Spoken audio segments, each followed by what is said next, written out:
মাস যদি বিশ্ব পরিবার একজোট হয়ে কূটনৈতিক বা অর্থনৈতিক বা 1971-এর মতো চাপ না দেয়, সেক্ষেত্রে পাকিস্তানে ফেরত চলে যেতে পারে বাংলাদেশ। কার্যত পাকিস্তানি চালাচ্ছে। পাকিস্তানের রাষ্ট্রদূত ওখানে কোনোদিন অফিসে থাকছেন না, তিনি গোটা বাংলাদেশ ঘুরে বেড়াচ্ছেন। এবং বাংলাদেশে এখন যে মৌলবাদী সরকার চলছে, এখানে বিএনপির কোনো রোল নেই। আওয়ামী লীগের কথা তো ছাড়ুন, এখানে জাতীয় পার্টিরও কোনো রোল নেই, তাদেরও কার্যত জেলে ঢুকিয়ে দিয়েছে।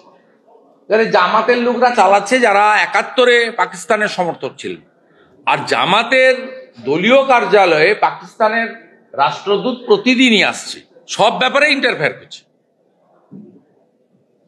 তাই আমার বক্তব্য যে আগামী কয়েক মাসের মধ্যে যদি ওরাও তো খুব পরিকল্পিতভাবে সনাতনী হিন্দুদের শূন্য করতে চাইছে, আর মুক্তিযুদ্ধের যারা ধারক বাহক বা সমর্থক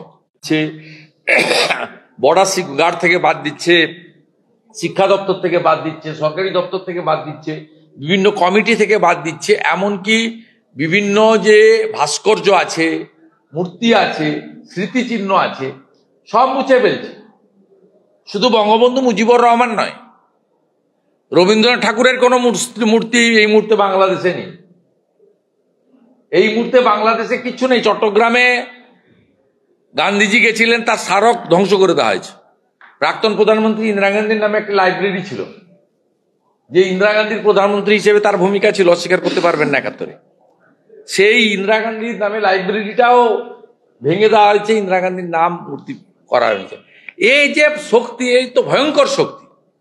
এই শক্তিকে যদি ইমিডিয়েট রুখতে না পারেন, আগামী দিনে একদম নিচ থেকে উপর পর্যন্ত, মানে একদম ওখানকার যা বলে ওয়ার্ড বলে নিচের তলাকে, ওয়ার্ড থেকে একদম সংসদ পর্যন্ত সর্বত্র পাকিস্তানিদের হাতে চলে যাবে।